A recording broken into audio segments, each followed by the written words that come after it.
So good morning, everyone, and thank you for joining us today. My name is Mike Talbot. I am Notre Dame International's Director for Initiatives in Mexico.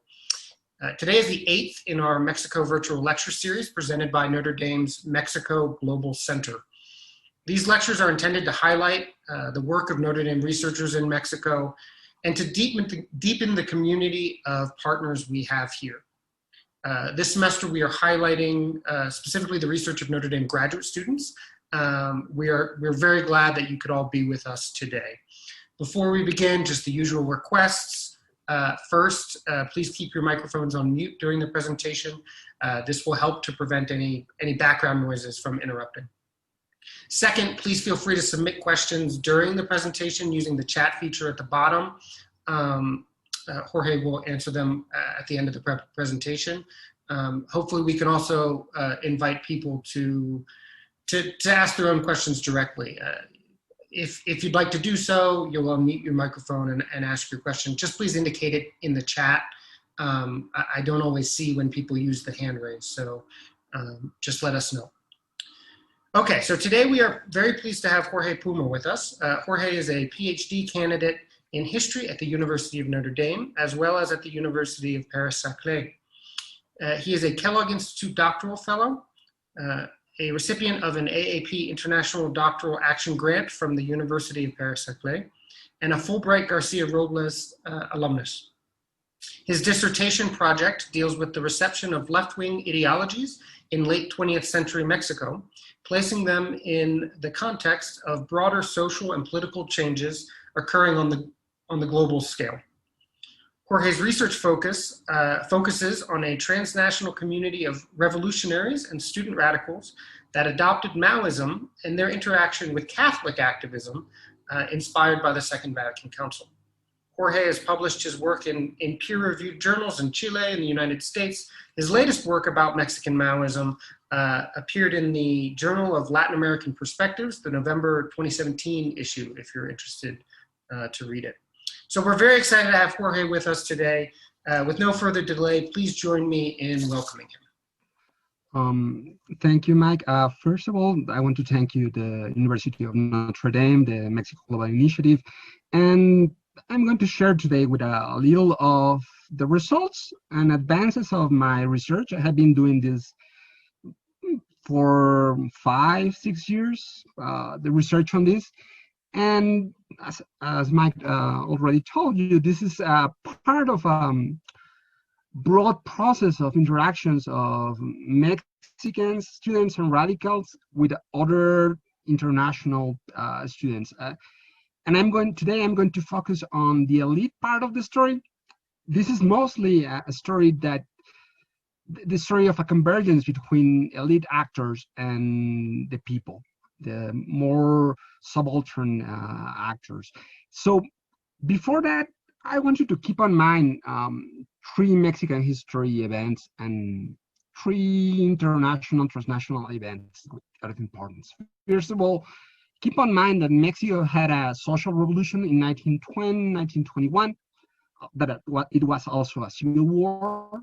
But as a result of that, Mexican history and Mexican society in the 20th century had an element of social justice and institutions that tried more or less successfully, or they failed, of giving land to peasants and respecting workers' rights. That's one. The other second event I want you to keep in mind is the presidency of Lázaro Cárdenas between 1934 and 1938 that converges with the New Deal in the US. That's kind of like the analog of the New Deal period in the United States. But also it has a very nationalist component. Lázaro Cárdenas nationalized oil, distributed land among the peasants. So that's the second one I want you to think. And third, the crisis of the system in the 1960s, 1968, a student revolt in Mexico City that became a national student movement, that it converges with another transnational trend. 1968 was the year of the global student revolt. We had the May events on Paris. We had protests in the United States against the Vietnam War, but also we have the second year of the cultural proletarian revolution in China. So that's going to be the convergence of the national with the transnational or the international. But I want you to think also on the influence of the Chinese Revolution, of the birth of the People's Republic of China in 1948, and how that event is going to impact the national histories and the imagination of many students around the world in the next 20, 30 years. So let's get into concepts. First of all, most of the time when we think about the influence of the Chinese communism or Maoism, we think, at least in Latin America, on armed struggle, on Sendero Luminoso, on the events of Peru. But I want to think on a different part of that legacy.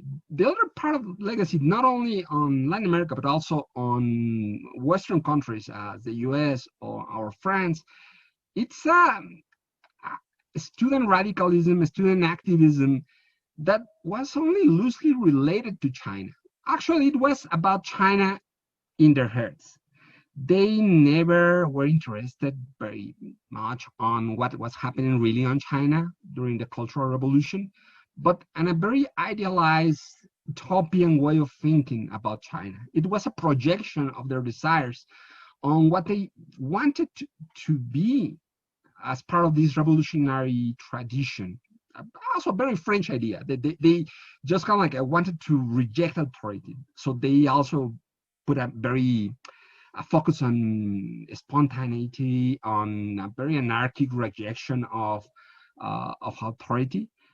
Curiously, that was also part of the Mao's ideas. So we always going to find on Mao Zedong's books and texts this kind of like a duality between a very disciplinary, very authoritarian, very straightforward revolutionary path, and a very kind of like a almost anarchist tendency in it. Of if you revolt, everything is okay. Okay, so those are the things that happen. But after the first 5-10 years of that fad, we may call it, people who began on the left began to move to the center or even to the right. And the legacy mostly ended becoming part of this boom of human rights movements and expanding civil liberties. So that's another kind of legacy of the Mao Zedong ideas. And that's going to impact what happened in Latin America. Basically, the idea that became part of this tendency on Mexico and in other Latin American countries, it's this participatory democracy, this direct democracy movement inspired by the idea of a mass line. And what was a mass line? Well, basically was asking the people what they wanted, process it, and then turning back to the people. And ask the people to act directly from their ideas, asking them, what do you want? Well, I want electricity. I want bus services. I want health services. Well, that's part of a system. You should do something else to change reality. And that's a very simple idea that became part of the core ideas behind social activism in places as Mexico and Colombia. But before that, there is also something else happening that is going to happen in France, in the US, in Germany, in Mexico, in Colombia. That's the students, these very radical students inspired by the Chinese Revolution, decided to stop being students and become workers, become voluntary workers, to establish in farms, in factories. The French use this concept of the établi, that's called like establecimiento, établissement, that's inserting themselves into factories. And they are going to find another group of people that insert themselves into the working place. And those were priests, Catholic priests in the 1950s had a very similar movement to the people. And there was another big debate on the church on how these people are going to interact with another set of activists coming from communism. This worker priest had a very similar process. And that's going to happen also in Mexico, that they're going to find these Catholics going to the factories. And through this inspiration of the Chinese Revolution, because the Cultural Revolution involved young people going to the factories, going to the countryside, they got that idea and they applied it to their own reality.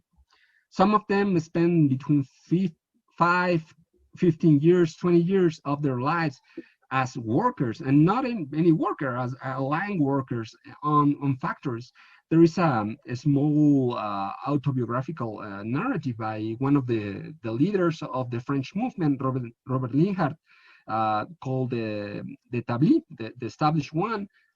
It was translated to Spanish as De Hombres y Cadenas, as Men and Chains, more poetic, that narrates how this very elite institution student from the Normal Superior became a factory worker on a car factory, on a Renault factory, how he suffered, how he gets to know that he doesn't know anything about life, at least as a worker, but how he gets involved into union organizing. That experience, it's going to be repeated countless times in many places around the world. And that's one of the things I wanted to show you.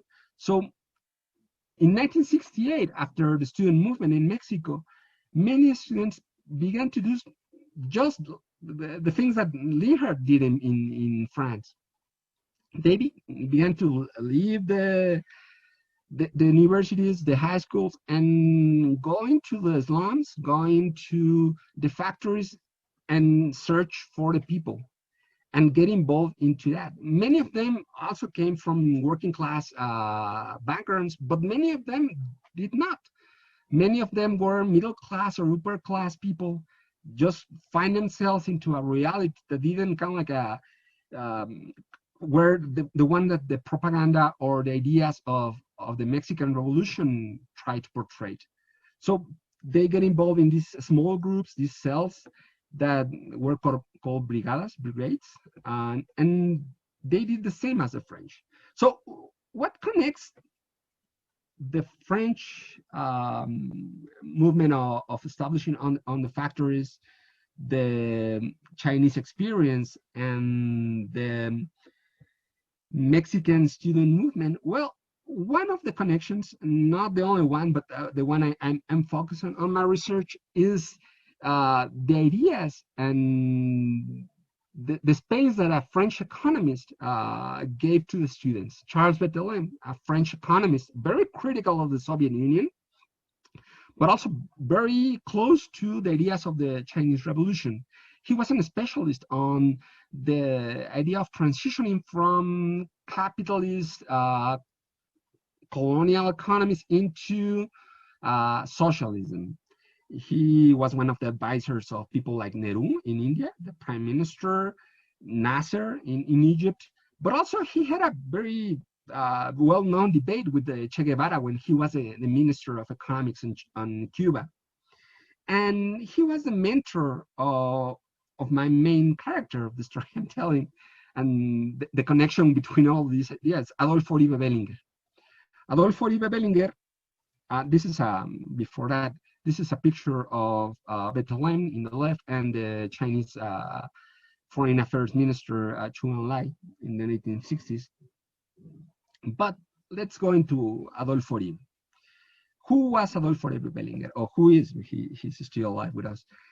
He was the son of Water Resources Minister Adolfo Uribe de Alba, who was a second generation member of the revolutionary family. His grandfather was military aide of Venustiano Carranza. His father, Uribe de Alba, was a student of another one of these intellectual figures of the Mexican Revolution, Vicente Lombardo Toledano, but he became very close to Lázaro Cárdenas in the 1930s. Also, Uribe de Alba, as intelligence records have shown, was part of a Soviet spy ring that was involved in the smuggling of nuclear secrets from the US on the Trotsky assassination attempts. But in the 1950s, he was the water resource minister of the presidency of Miguel Alemán. Miguel Alemán, in this picture that I'm showing, the photo is in the man on the middle, in the main row, and Oribe Dalba is on his left or right. And Oribe Dalba just gave his son this idea of he's part of the revolution. He has a responsibility to the Mexican Revolution and to the world revolution. And then he sent his son in 1954, of all places, to the Culver Military Institution. Between 1954 and 1956, Oribe Bellinger studied in this little military academy that's 1 hour and something from Notre Dame in Indiana. But besides being the place where he went to middle school, Culver had another very significant alumni, at least in the side of the Mexican history. Emilio Azcárraga Milmo, the president and founder of Televisa, was also an alumni of Culver. Alberto Vallares from the ITAM, and also a very important Mexican industrialist, studied also in Culver. And from the American side, we have the Koch brothers. So we have very right-wing people and a very radical leftists studying there on times. The thing is that it's a very elite institution. Oribe Bellinger, the young Oribe Bellinger, is the first one on the fourth row on the left. That's the young Oribe Bellinger. Of all places, Oribe spent 2 of his formative years on very strict military education place, but also inside the US during the most heated years of the early Cold War. So he experienced all these strange interactions. So when he came back to Mexico in 1958, 1956 and 1958, when he went to high school, he became involved into student politics. Most of on the memory, on the history of the student movements of Mexico, we forgot the 1950s. Most of the time we think, oh, well, there is this union organizing on the side of the rail works, there is repression. So those are the years of stability of the Mexican revolutionary regime. But it is also the beginning of student politics in Mexico. 1958, it's a year that students began to support union organizing, but also they became involved into this national liberation movement that was led by the former president Lázaro Cárdenas, a very leftist movement inside at least in the revolutionary coalition of those times. And then next year, in 1959, we had the Cuban Revolution. The Cuban Revolution was a moment that many leftists around Latin America, but also people from many from all sides of the political spectrum, supported the Castro revolution at that moment. 1959, Castro was a revolutionary figure that even people in Mexico believed that he was part of this same tradition than Mexican Revolution. He was not a communist, at least at the beginning, so we had to support him. So when we had Bay of Pigs invasion, when we had that moment, President Cárdenas arose in the Zócalo and he said, I want to go to Cuba, become a volunteer and defend the Cuban Revolution. Of all the people who were on the main plaza in Mexico City was Oribe. And Oribe offered himself as a volunteer. But that's 1961. Besides being on security archives, on the records, Oribe appears also in Sociales, in these middle pages of these main Mexico City newspapers. And well, he was part of the elite. So this is a photo from the Casasola brothers archives. The Casasola are famous in Mexico because they were the photographers of the revolution. So being on the Casasola archive, it's important because it's not any place. It's being one of the main photo records places. And this is the very young, 21 years old Adolfo Uribe, December 1961. Next year, he is going to change things because the idea that Uribe has at that time is that I want to make the revolution. I want to become a revolutionary. I want to study Marxism. I want to do something. And he asked his father, well, at that time, the rupture between the Soviet Union and China has already happened in 1956. And Uribe has this dilemma. I want to study revolution, but I am not going to learn Chinese. It's very difficult to learn Chinese. Where I can study Marxism, at least kind of like the Chinese way. And his father, because he has these relationships and networks, asked his friends where I can send my boy to study. Well, you can go to Paris with a very well-known French economist, Charles Bettelheim. So in 1962, Uribe got a scholarship from the UNAM and moved to Paris with his new bride, and studied 4 years under Bettelheim, Marxism, economics, and those are two of the documents of his library.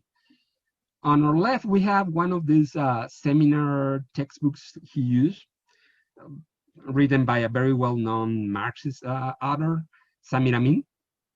And to our right, we have a student union document from 1966, the last year he spent on Paris.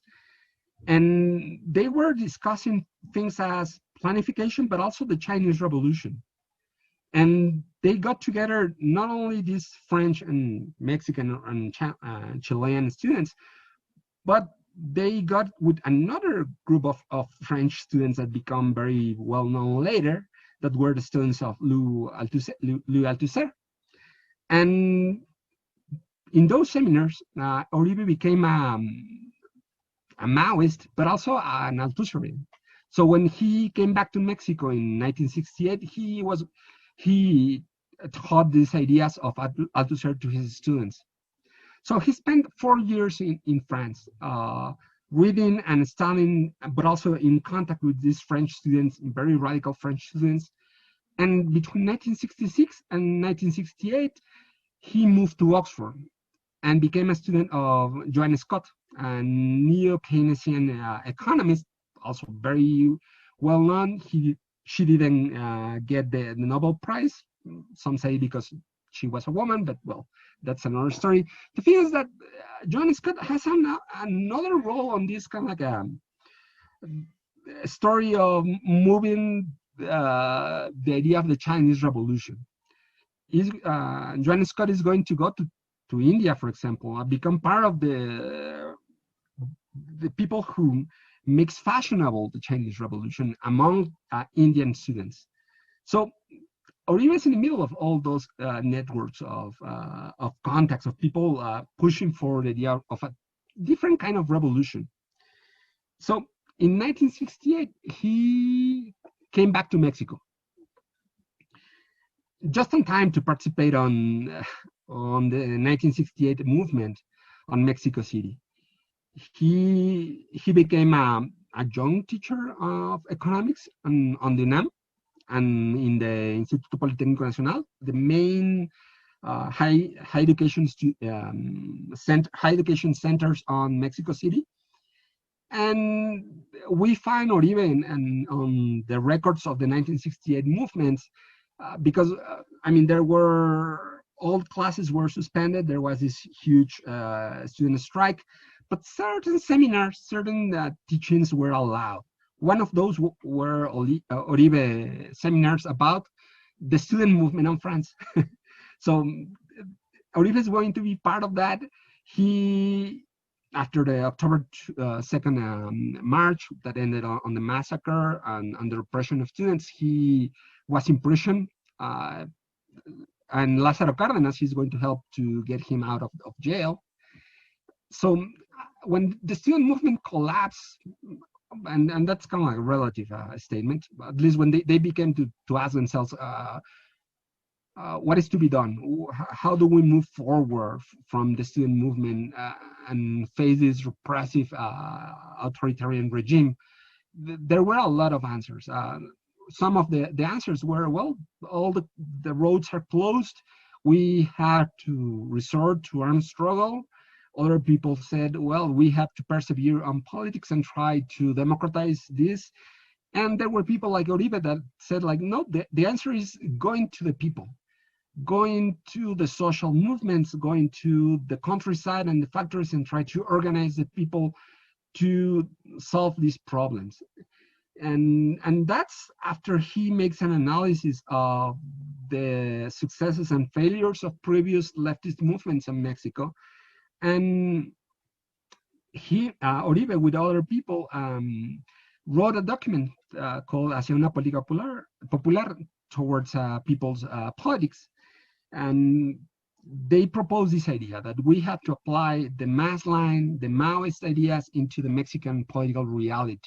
We have to go from the university to the countryside. Uribe was not the only one behind these documents. There is a lot of Uribe on this document, but also people like Rolando Cordera, an economist, a Mexican economist that became famous during the Salinas government, and Alberto Castillo participated on this in the writing of this document.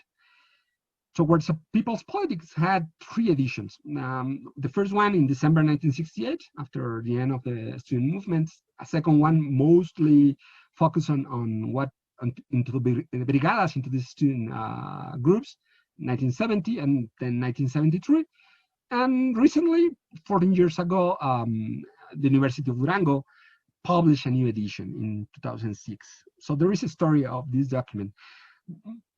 The most recent edition and the second and the third one are mostly the same, but they don't have this element of analysis of the political realities of the 1950s or the student movement of 1968.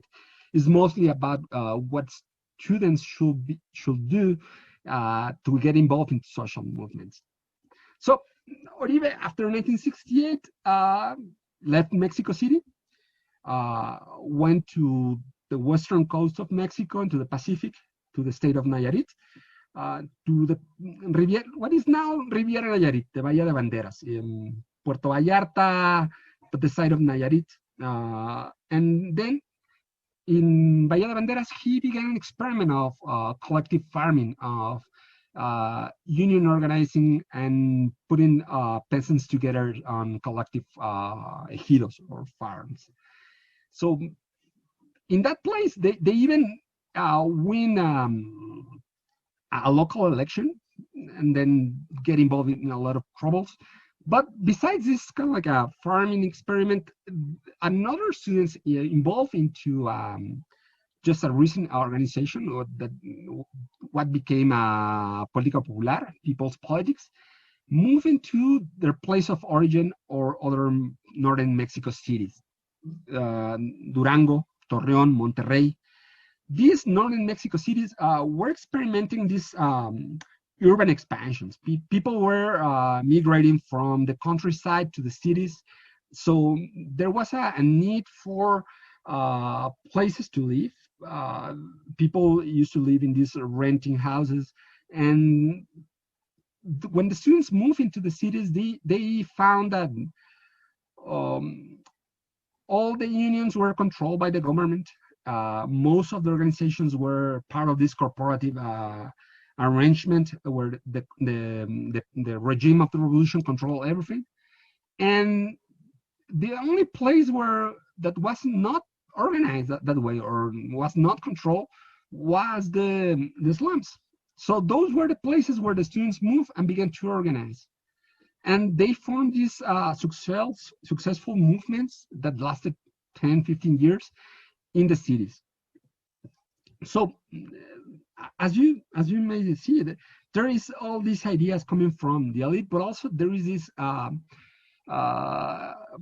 subaltern phenomenon happening at the same time, and they are going to converge. So when we may think what happened and what is kind of like the legacy of this transnational convergence, I will say that these students became organizers. They make this decentralized practice on the countryside, but also in the cities. And they contacted the another radicalism, the Catholic radicalism of liberation theology priest. And as I have it, this is a Google Maps shot of Gomez Palacio Durango, the city, a neighborhood on Gomez Palacio Durango. That's the city that's close to Torreon in La Laguna, in the lakes on northern Mexico. It's in the other side of the river. It's together. Yeah. I live there. Exactly. It's the same city. Yeah, it's a metropolitan zone. And this is the Colonia Jacinto Canec in Torreon. Gomez Palacio, sorry. And as you may see, the names of the streets betray one of the legacies. This is a neighborhood that has, for example, revolution, freedom, but also one of the main guerrilleros of the 1960s, 1970s in Mexico, Genaro Vázquez and Lucio Cabañas from Guerrero. So you find 5, 6 of these names repeated in many neighborhoods established by this movement. So we still are living on the side of the legacies of these revolutionary births of experience. And how this ended, or at least when it ended, after 10, 15 years of spending their lives there and getting the land and services from the neighborhoods and also the union movement, people began to stray away.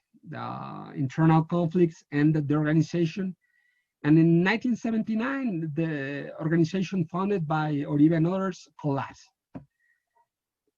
In the 1980s, we are going to have these urban movements continuing, but kind of like the Maoist side of the experience just ended in 1979. Then in the 1980s, we have the presidency of Carlos Salinas and the neoliberal reforms, but also a set of social programs established by Salinas, Solidaridad, that involved many of the organizers of the 1970s. So there is an accusation of these former student militants becoming part of the regime in the 1980s. And that has kind of like, and then many of the attempts to study this become not fashionable because there is a black legend around these people that many people accuse them of being part of a counterinsurgents movement, of being part of the Salinismo, but it's a little more complicated. So, and that's another story. So, well, I'm open to questions. Let me see if I can see that. This is the last one.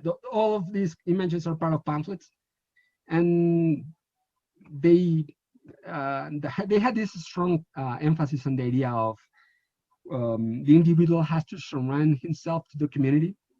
That there is a lot of the idea of we have to sacrifice ourselves for the people and serve. So this is olvídate de ti mismo, sirve al pueblo, forget about yourself, serve the people. And serve the people, it's going to be a slogan that you will find all around the world on those times. So thank you.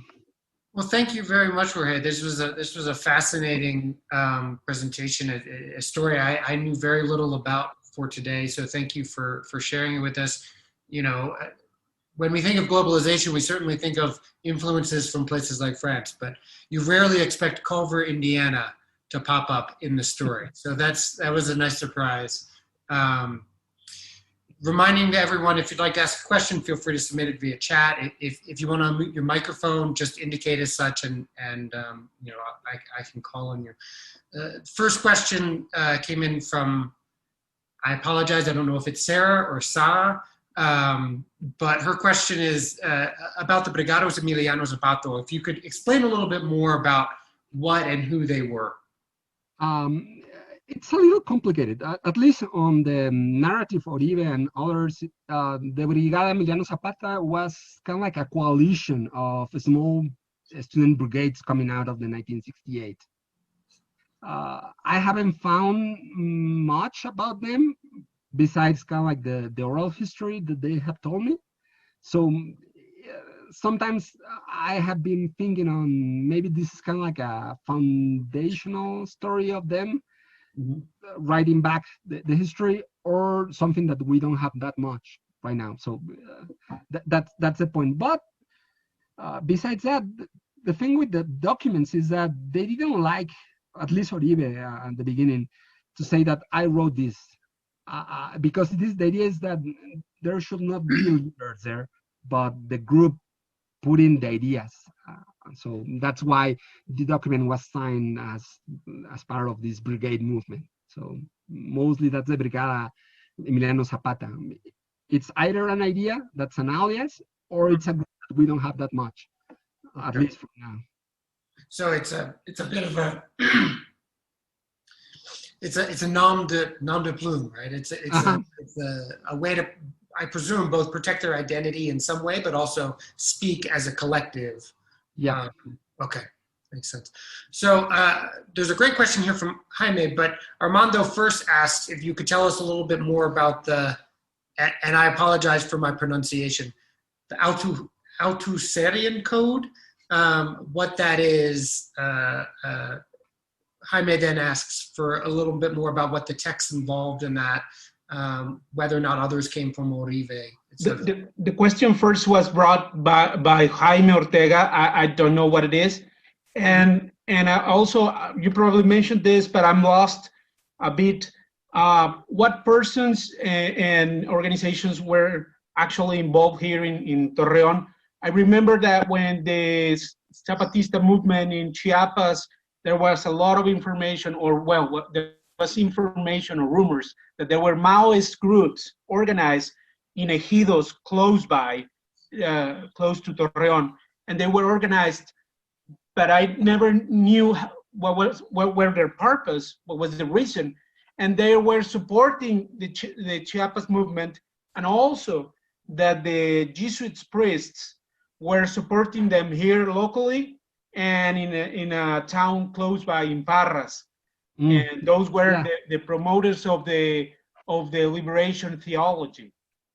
Actually, all of that is part of this story. That's kind of like the local story of this, I can say, transnational history of Maoists. They arrived to Torreon and to the Laguna in 1971. And the contact is a group of the former Mexico students moving to Torreon to contact a group of priests that were already doing social work on the neighborhoods and the ejidos. They were not Jesuits, they were parish priests, very young at that time, and one of those were was because he died. He was I forgot his name, Batarse and Benigno Martinez, and there were like 11 of them. They used to call themselves the Nasa-Saguanaval group because of the rivers. And they were in Parras, in San Pedro de las Colonias, and they were supporting ejidatarios and people looking for land in what is the Batopilas farm ejido. That's exactly the ejido that they mentioned, that they have full groups of Maoist movement, and the whole colony was Maoist. That's exactly what. The point is that it began on the neighborhoods. It moved from the neighborhoods to the countryside at that time, and the neighborhoods supported the struggle of the farming. It was at that time a private vineyard.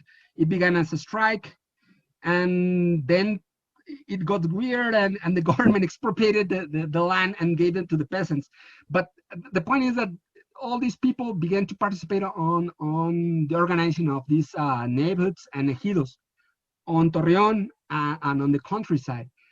And in 1976 happened the Batopilas event.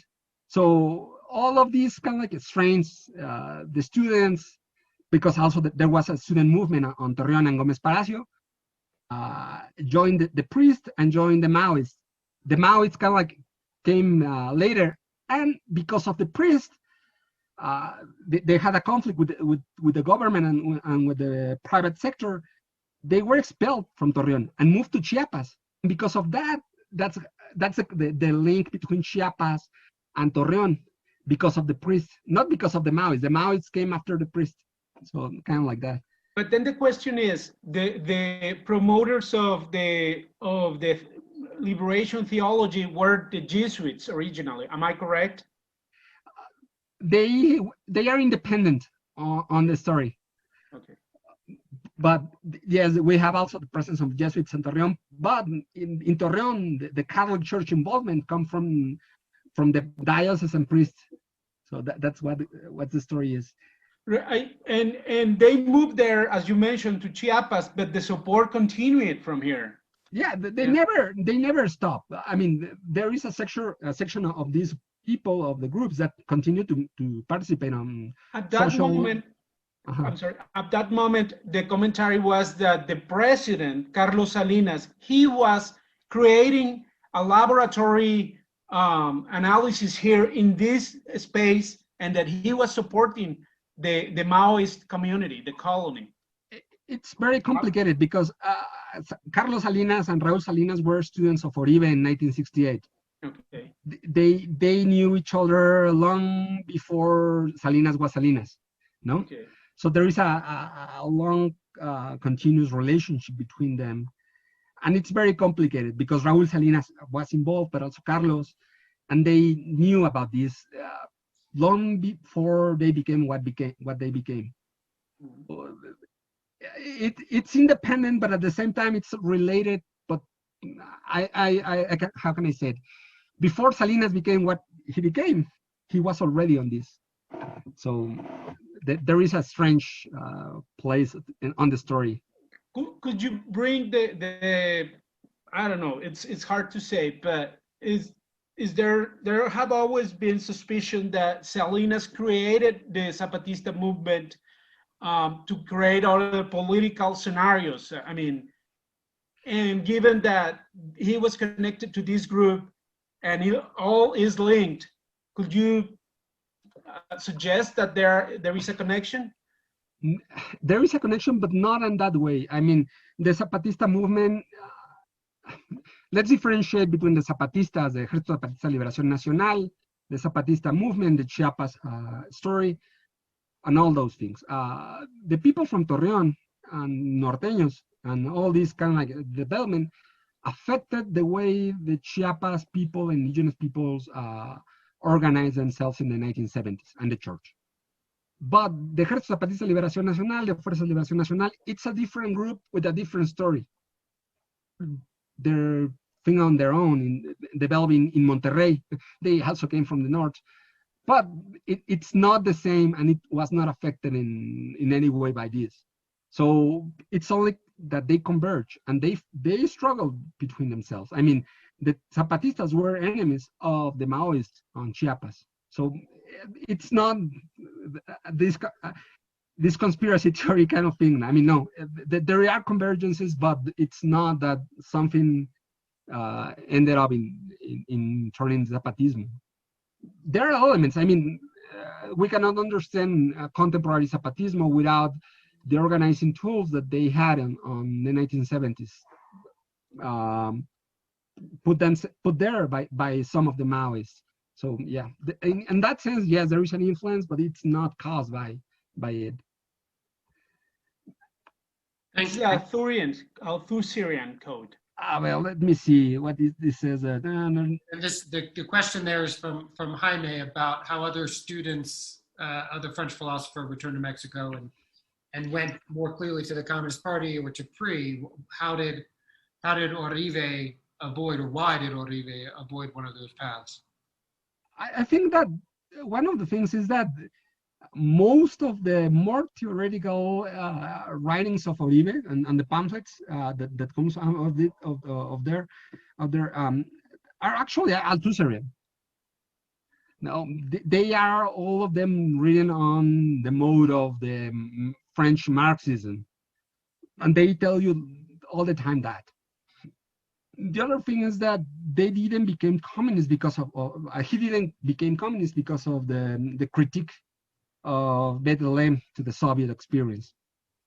No, that's one. The other is that he didn't join to the PRI at that time because of that, and that's a little more complicated because he participated on some forms of what we may call insertion inside the PRI. They use the PRI in Nayarit to get the municipal, the county government of Compostela, no? What it was via the banderas.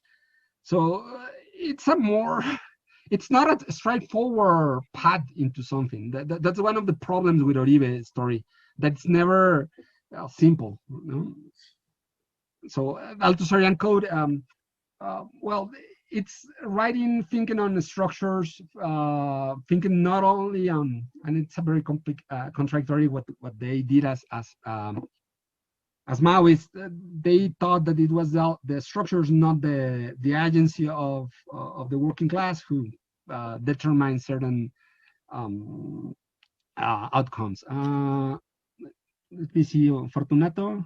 Yeah, well, you can. So Fortunato asks, don't you think their main flaw, and because they collapsed, or at least decreased in influence, was because they did not remain where they started, essentially, in the fields and the factories, etc.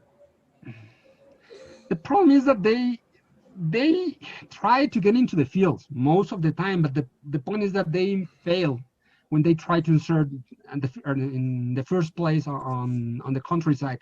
Why? Because the control of the regime was stronger in on the countryside than in the cities. So they went into the neighborhoods because they couldn't stay on the fields. So it's a very contradictory. They, instead of adjusting reality to theory, they adjusted theory to reality, and that differentiated them to other Latin American groups. And they fail. Why? It's one of the questions. Maybe let me elaborate a little bit about that, Jorge. I think I should have been more clear in the question for that. I understand. I'm not as knowledgeable in this theme as you are, of course, but I do know a little bit about where it comes from, and I understand what happened all in the 60s, and the movement, and the 68 and then 71 again, all that stuff, right? I do understand. Maybe I never heard before about the Maoism coming into Mexico, and that really amazed me. And I'm not putting this in the doubt. I'm pretty sure it happened, but I understand that the main socialist, maybe communist idea came directly from the USSR, right? Through Cuba, yes. through Cuba. Yeah. That was pretty much where it started in Latin America. Then it kind of flowed around Nicaragua, El Salvador. It tried a little bit Mexico, but the government, as you mentioned, was too strong. And I mean, it was better to be called, a son of than a communist at the time, right? And because of that. But what I'm trying to say here is, I think that the main flaw of all these social movements and still economic movements as well, if you may, is because they haven't been able to concentrate on the main thing that is the main flaw on all this in Mexico, and that's the field law, no, la ley agraria. I cannot see how Mexico can develop, not in the near, not in the long term. I understand why it hasn't been developing without changing that law. Because I mean, if you don't have your own food, you cannot go you will depend on other countries, importing all that. So I think that I mean, as you mentioned before, and that made me a little bit clear what you mentioned. I mean, they couldn't support it in the fields, so they had to move into the cities. And it's very comfortable to be, in a building, not in the zone. And trying to print some pamphlets and wherever, instead of being in the field, say, okay, I mean, we have to share the water, we have to share the land, we have to make it productive, and well, that just haven't been able to accomplish. No one has ever been able to accomplish, and that's not going to happen until they don't change that law that is from 1917. I mean, from the revolution, right? From 1910, not 17 even. Let me develop something out of this. First,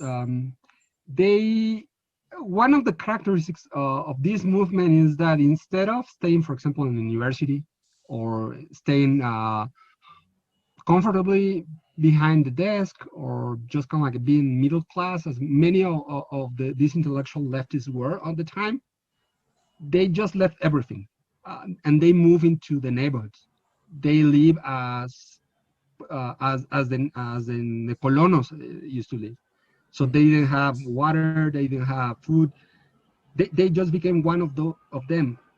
Not all of them, but most of these movements had this idea. Why?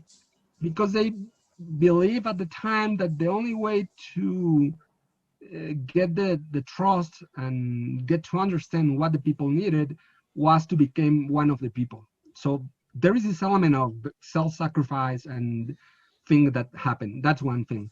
The other is they use comfortably, they use a lot of these social struggle tools. They do demonstrations, sit-ins, all of that. But they also got involved in legal struggle. So most of the times they got the land legally. Also, they started with illegal occupation of land, but then got the titles for the places. That's kind of like one of the paths they follow.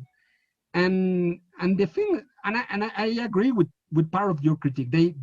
Some of them did this same critique that we have been focusing too much on getting the land, on getting this, but we haven't solved the problem of how we are going to commercialize our products, how we are going to survive as an organization or as a group of people without having tools to, how do you say, like apropiarse del proceso productivo, get to appropriate of the results of what are we doing.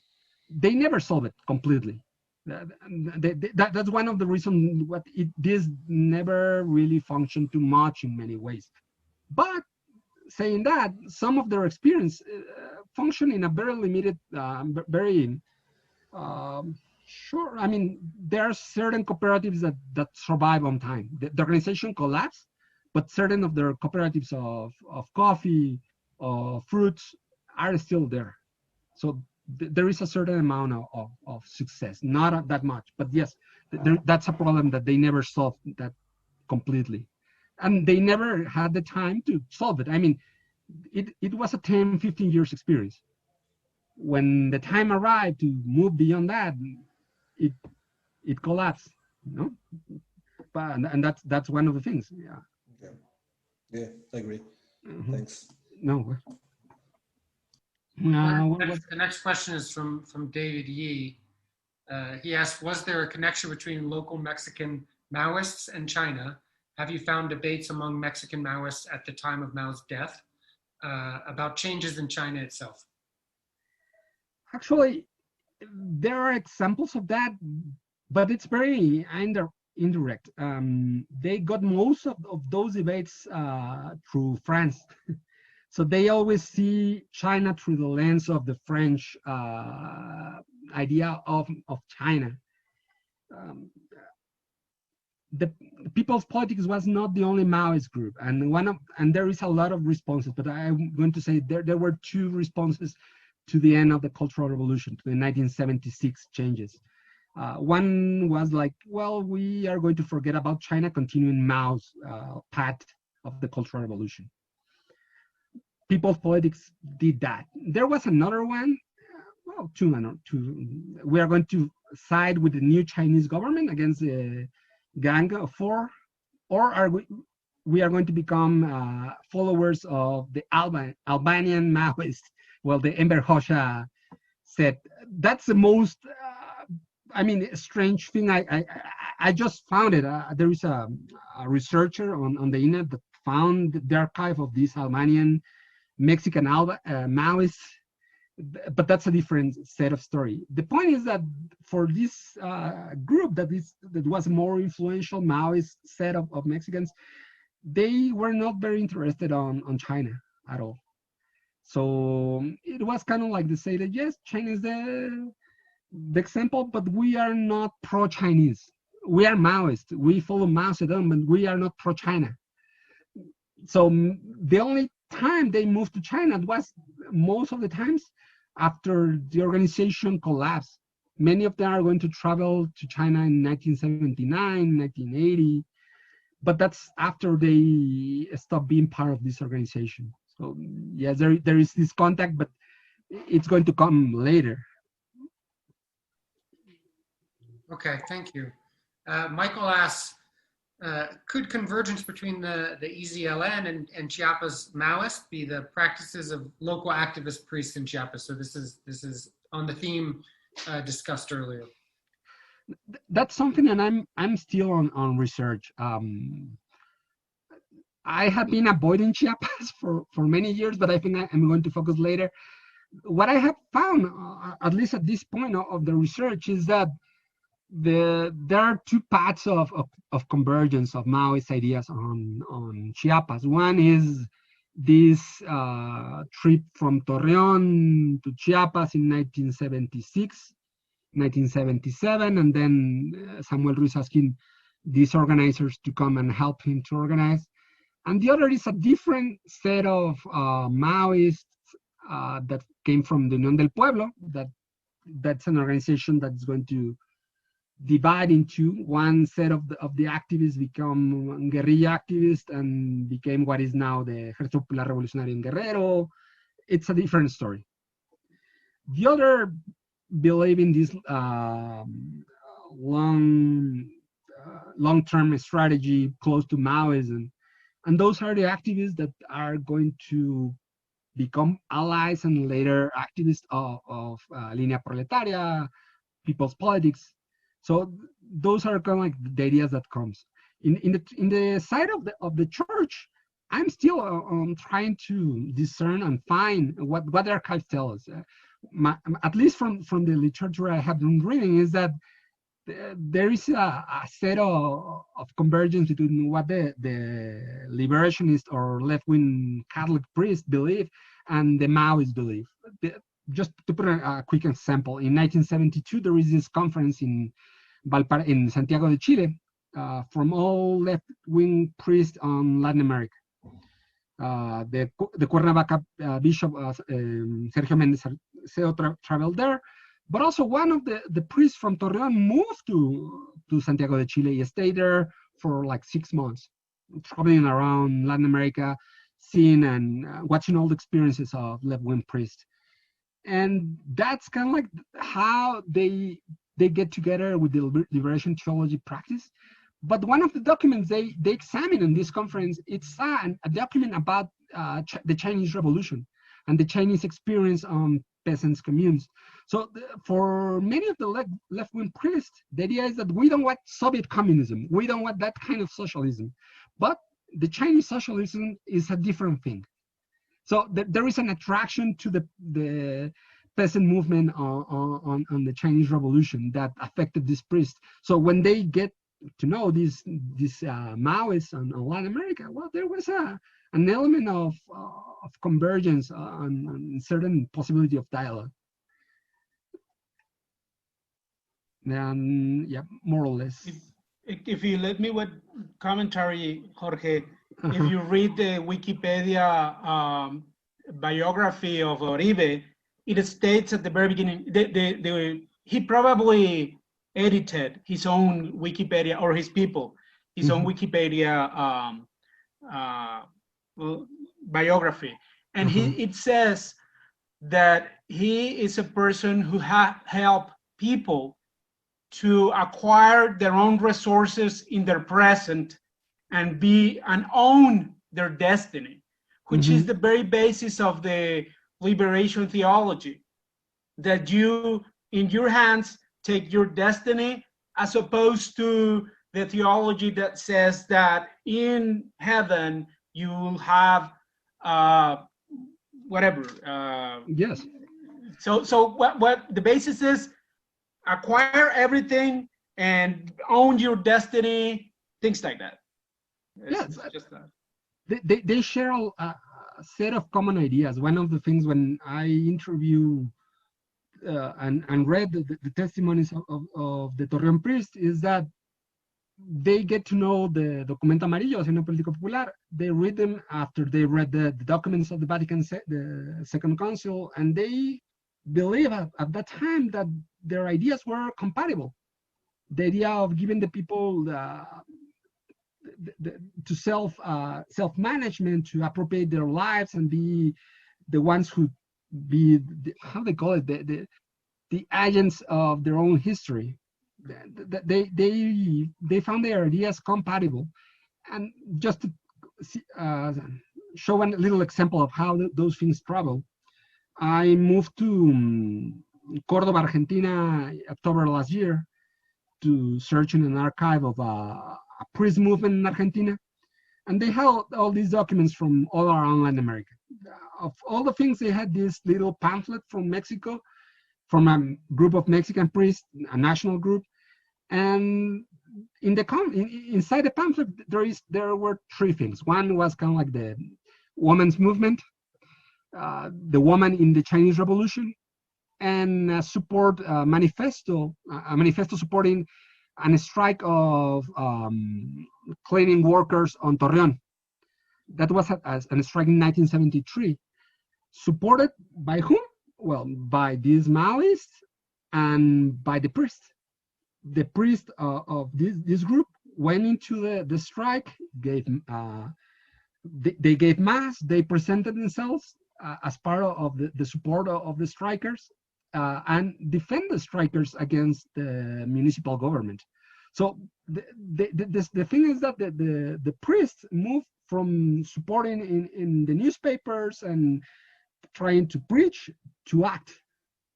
So, and why? Because they believed that they were not doing something else, but they were kind of like preaching the gospel the way they believed that the gospel should be interpreted at the time. So.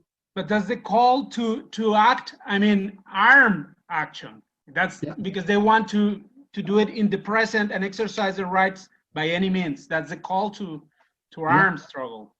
Yeah, the Josista creed, no? That we should see, think, and act, no? This thing that they believe. And curiously, the Josista credo, it's very similar to the Maoist method of studying and asking and then acting. The mass line just kind of like inserted perfectly with the Josista method, and they didn't see any contradiction in that. And that's awkward in many ways, in terms of like, if you think on the Cold War and how people believe that there was no way that Catholics can get together with these communists. Well, they did. And they did not as anything. They got inside of it. You can still talk with this priest, and you may hear just these sound bits of these old Maoist tracks, and we're like, okay, I don't know if you're talking to me about what, no? They're and Camilo Torres, no?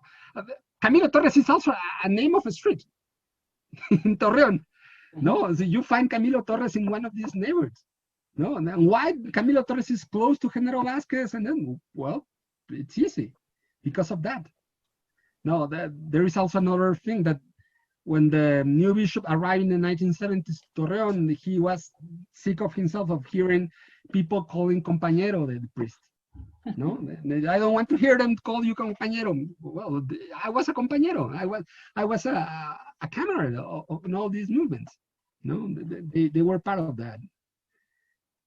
Yeah. Well, thank you very much, Jorge. This has been very interesting. We really appreciate the presentation as well as the lively discussion. So thank you to all of our panel, or thank you to Jorge for presenting, but also thank you to all of our participants for their great questions and engagement. We're at an hour now. So I think we should probably pull it to a close.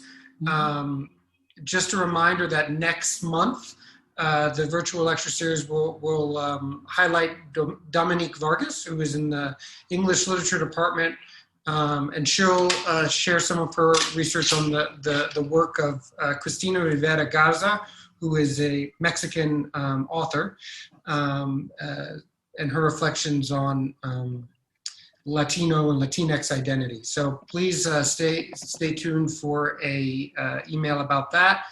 Thank you again to everyone. Thank you, Jorge. I hope everyone has a wonderful rest of your day. Thank you, Jorge. It was so great. Please contact me when you come to Torreon. I will do. You are welcome in my house.